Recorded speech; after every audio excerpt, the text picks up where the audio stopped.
Takšen grozljiv prizor je bil danes na avtocesti pred priključkom Slovenska Bistrica jug. Nesreča se je zgodila okoli 8. ure zjutraj, ko je na avtocesti veliko prometa.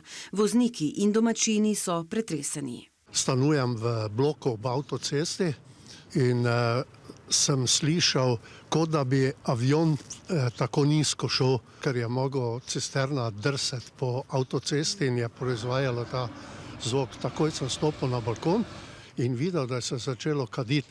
V tistem hipu sem videl dva človeka, ki sta bežala.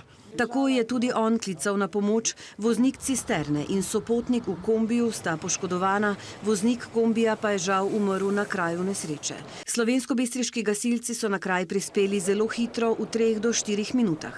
V cisterni naj bi bilo nekaj čez 30 tisoč litrov dizelskega goriva. Bilo potem na kraju približno 80 gasilcev iz 7 gasilskih društev in pa gasilske brigade Maribor. Rečemo pol ure je trajalo, da smo tisti požar nekako lokalizirali in pa potem z penilom tudi dokončno pogasili in s tem preprečili tudi hlapljenje te gorljive tekočine.